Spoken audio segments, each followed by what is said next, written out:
আমি শুনেছি সেদিন তুমি সাগরের ঢেউয়ে চেপে নীল জল দিগন্ত ছুঁয়ে এসেছো।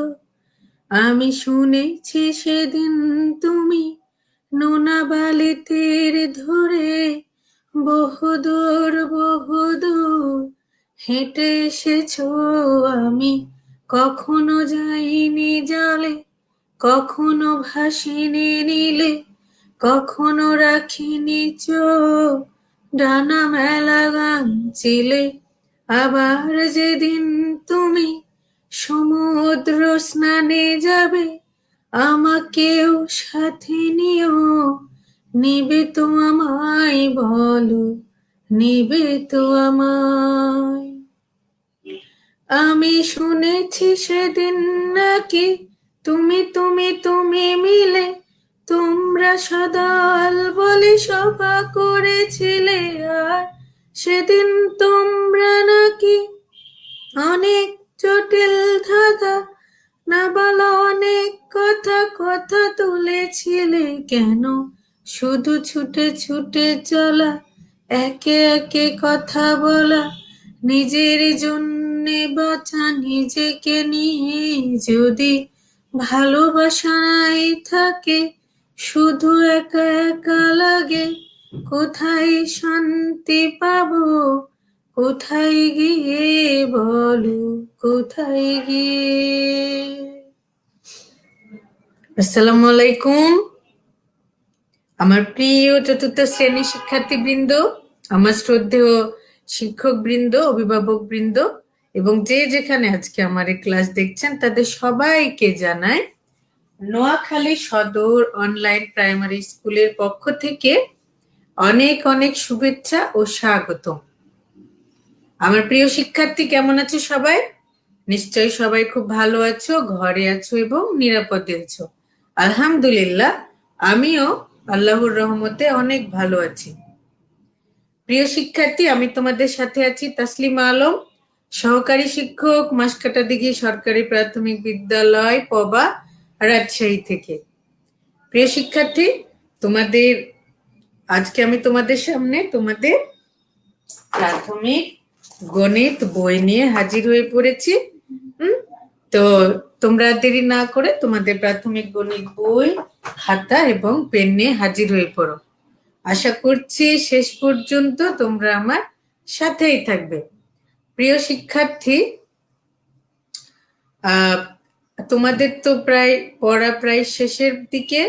তো এখন আমি মনে করছি যে তোমাদের যেসব ইম্পর্টেন্ট টপিকগুলো নিয়ে আমি একটু আলোচনা করব, সেই ধারাবাহিকতায় আজকে আমি তোমাদের সাথে তোমাদের প্রাথমিক গণিত বইয়ের 7 অধ্যায়ের 7.3 এই যে মৌলিক সংখ্যা, এই মৌলিক সংখ্যা নিয়ে আলোচনা করব। ঠিক আছে? এই যে মৌলিক সংখ্যা, এই মৌলিক সংখ্যাটা আসলে আমাদের জন্য খুবই খুবই খুবই গুরুত্বপূর্ণ একটা টপিক। তাই এই জন্য আমি ভাবলাম যে আজকে এটা নিয়ে আমরা আজকে আলোচনা করব। ঠিক আছে? তো প্রিয় শিক্ষার্থী, লেটস স্টার্টেড। চলো তাহলে শুরু করি। দেখো, আমি বোর্ডে একটু কিছু সংখ্যা লিখে রেখেছি। আমরা জানি যে মৌলিক সংখ্যা খুবই গুরুত্বপূর্ণ একটা বিষয়।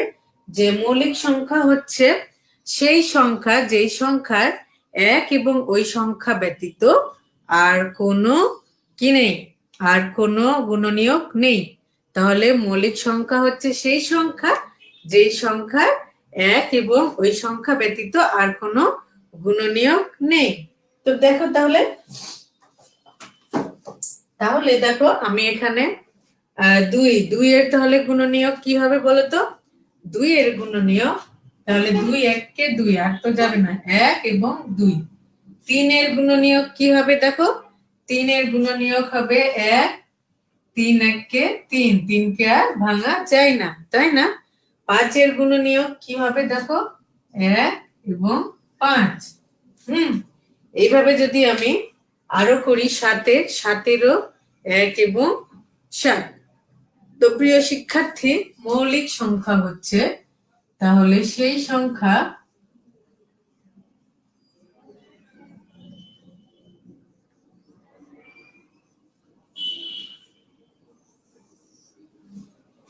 মৌলিক সংখ্যা হচ্ছে সেই সংখ্যা যেই সংখ্যার এক এবং ওই সংখ্যা ব্যতীত আর কোনো গুণনীয়ক থাকে না। ঠিক আছে প্রিয় শিক্ষার্থী? তাহলে তোমরা নিশ্চয় বুঝতে পারলে যে তাহলে 2, 3, 5 এগুলো হচ্ছে কি মৌলিক সংখ্যা। তাহলে এবার প্রশ্ন আসতে পারে যে 1 থেকে 100 পর্যন্ত মৌলিক সংখ্যা কয়টি এবং কি কি? দেখো, 1 থেকে 100 পর্যন্ত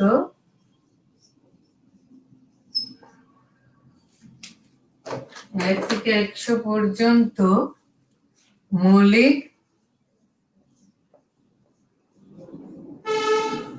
সংখ্যা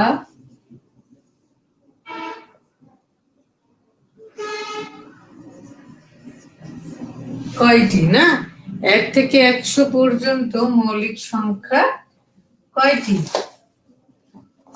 তাহলে দেখো কি কি। তাহলে 1 থেকে 10-এর মধ্যে ভাবো যে 1 কিন্তু আমাদের মৌলিক সংখ্যা নয়। 1 মৌলিক সংখ্যা নয়, কারণ মৌলিক সংখ্যা হতে হলে তার 2টি গুণনীয়ক হতে হবে, কিন্তু 1-এর কিন্তু শুধুমাত্র 1 নিজেই তার গুণনীয়ক, তাই না? তাহলে দেখো 2, 3, 5, 7, 11, 13, 17, 19, 23, 29, 31, 32, 33, 37, 41, 43, 47, 53, 59, 61, 67, 71, 73, 79,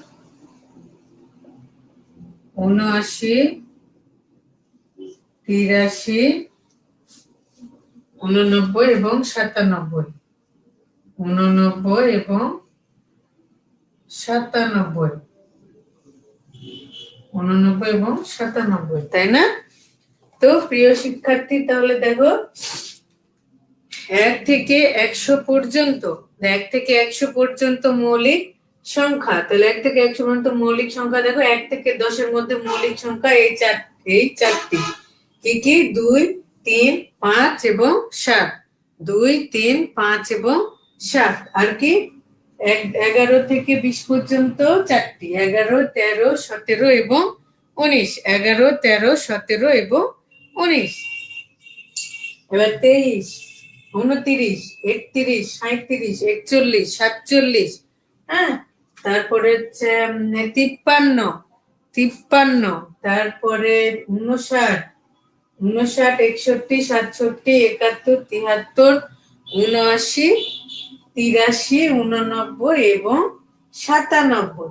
তাহলে দেখো 1, 2, 3, 4, 5, 6, 7, 8, 9, 10, 13, 14, 15, 16, 17, 18, 19, 20, 21, 22, 23, 24, 25। তাহলে টোটাল কয়টি হলো? টোটাল হলো 25টি। 25টি। তাহলে প্রিয় শিক্ষার্থী, তোমরা মনে রাখবে যে 1 থেকে 100 পর্যন্ত মৌলিক সংখ্যা কয়টি? 25টি। মৌলিক সংখ্যা 25টি, তাই না? তাহলে মৌলিক সংখ্যার সংখ্যা আমরা আরেকবার একটু বলে নিই যে মৌলিক সংখ্যা হচ্ছে সেই সংখ্যা যার 1 এবং ওই সংখ্যা ব্যতীত আর কোনো গুণনীয়ক নেই, আর কোনো গুণনীয়ক নেই, তাই না? তো প্রিয় শিক্ষার্থী, তোমরা দেখতে পাচ্ছ যে আমরা 1 থেকে 100 পর্যন্ত কি লিখেছি? মৌলিক সংখ্যা লিখেছি, যে যেই সংখ্যার 1 এবং ওই সংখ্যা ব্যতীত আর কোনো গুণনীয়ক থাকে না তাকে আমরা বলি মৌলিক সংখ্যা। এখন তোমাদের প্রশ্ন হতে পারে যে এই মৌলিক সংখ্যাটা আমাদের পড়ার বা জানার কেন দরকার, বা কি কারণে আমরা এই মৌলিক সংখ্যাটা সম্পর্কে জানবো, তাই না? আচ্ছা দেখো, মৌলিক সংখ্যা জানতে হবে যে মৌলিক সংখ্যা হচ্ছে আসলে সকল যৌগিক সংখ্যার কি, মৌলিক সংখ্যাটা হচ্ছে সকল যৌগিক সকল সংখ্যা গঠনের মূল ভিত্তি। সকল সংখ্যা গঠনের মূল ভিত্তি হচ্ছে মৌলিক সংখ্যা। সেটা কিভাবে, তুমি যত সংখ্যা আছে সবকে যদি তুমি ভাঙো তাহলে ওগুলো কিন্তু আসলে কি মৌলিক সংখ্যার যোগরূপ বা কি বলবো সমষ্টি। সমষ্টি হচ্ছে আসলে কি যৌগিক বা অন্যান্য সকল সংখ্যা। তাহলে আমাদের সংখ্যার মৌলিক সংখ্যা জানতে হবে সংখ্যার গঠনের ভিত্তি জানার জন্য। তাহলে আমরা বুঝতে পারলাম যে সকল সংখ্যার মূল ভিত্তি হচ্ছে মৌলিক সংখ্যা, তাই না? আচ্ছা আমি একটু উদাহরণ দেই। আচ্ছা একটা উদাহরণ দেখো তাহলে বুঝতে পারবা।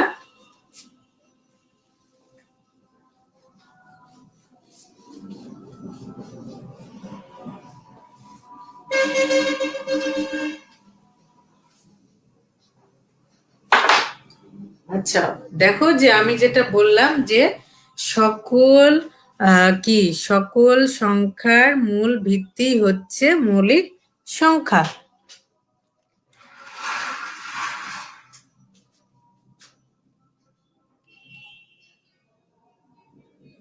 তাই না? হ্যাঁ তো দেখো তাহলে ধরো যে 2 আর 4, 4 হচ্ছে দেখো যে 4 2 গুণ 2, তাহলে 4 সংখ্যাটি গঠন করতে আমাদের কয়টি মৌলিক সংখ্যা লাগছে? দুই, একটাই মৌলিক সংখ্যা কিন্তু দুইবার লাগছে, তাহলে 2 দুগুণে 4, তাই না? আরেকটু দেখো তোমাদের বই আছে যে যৌগিক সংখ্যাকে মৌলিক সংখ্যার গুণনীয়কে বিভক্ত করতে পারি। অন্যভাবে বলা যায় যে মৌলিক সংখ্যার গুণ দ্বারা যৌগিক সংখ্যা গঠন করা যায়। তাহলে আমরা বলতে পারি যে সব মৌলিক সংখ্যা হচ্ছে সকল সংখ্যা গঠনের মূল ভিত্তি, অর্থাৎ মৌলিক সংখ্যার গুণ দ্বারাই প্রত্যেকটি কি যৌগিক সংখ্যা গঠিত হয়েছে, তাই না? প্রত্যেকটি যৌগিক সংখ্যা গঠিত হয়েছে এই মৌলিক সংখ্যা দিয়ে। এই মৌলিক সংখ্যা দিয়ে যৌগিক সংখ্যা গঠিত হয়েছে। তো প্রিয় শিক্ষার্থী দেখো তাহলে এটা আরো আছে যেমন 81, 81 বা আচ্ছা 81, 81 সংখ্যাটি দেখো যে 3 যে মৌলিক সংখ্যা, এটা 4 বার গুণ করলে আমরা কি পাই? 81 পাই, 81 পাই, তাই না? তাহলে প্রিয় শিক্ষার্থী আমরা বুঝতে পারলাম যে মৌলিক সংখ্যার গুণের মৌলিক সংখ্যাগুলোর গুণের ফসলই হচ্ছে সকল সংখ্যা, তাই না? তাহলে এই জন্য আমরা এটা জানলাম। এবার দেখো তাহলে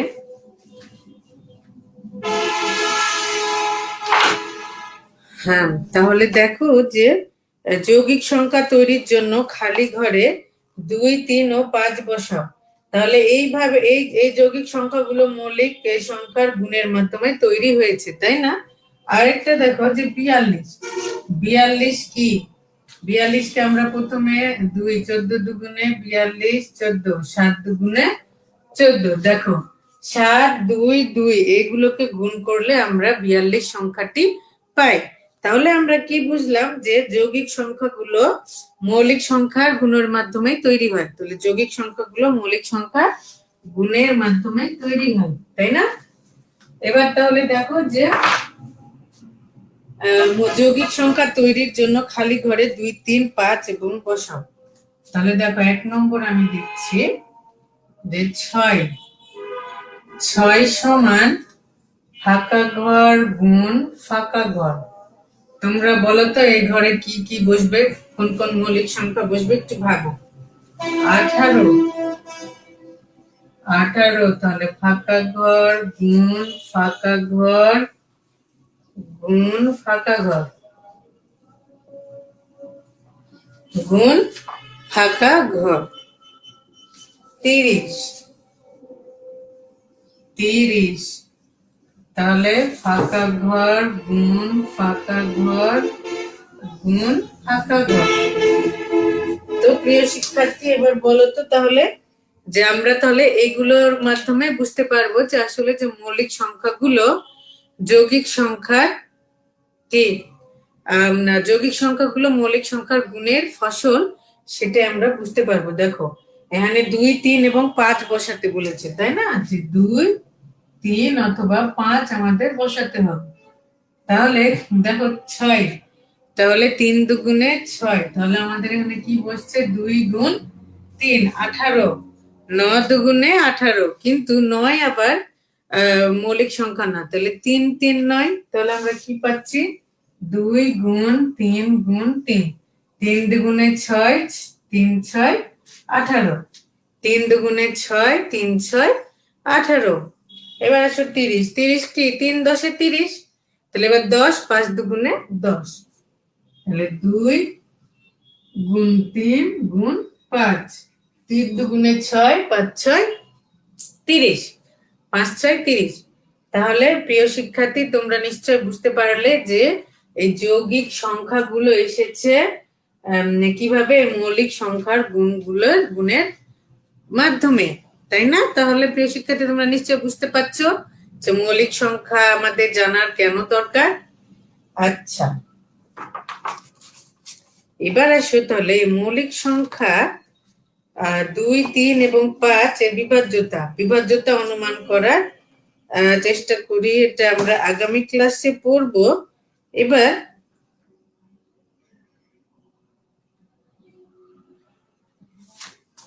তো প্রিয় শিক্ষার্থী, আশা করি তোমরা মৌলিক সংখ্যাটা কি এবং 1 থেকে 100 পর্যন্ত মৌলিক সংখ্যা কয়টি এবং মৌলিক সংখ্যা আমরা কেন পড়ব, তাহলে আমরা জানলাম যে যৌগিক সংখ্যা গঠন করার জন্য, এবং কিভাবে আমরা দেখলাম যে কিভাবে মৌলিক সংখ্যাগুলো যৌগিক সংখ্যা বা অন্যান্য সংখ্যা তৈরি করে।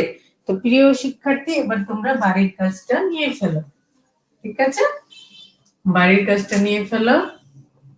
বাড়ির কাজ তোমরা এই ফাঁকা স্থানে 2 3 এগুলো বসিয়ে কি করবা, যৌগিক সংখ্যা তৈরি করবা বা সংখ্যা তৈরি করবা।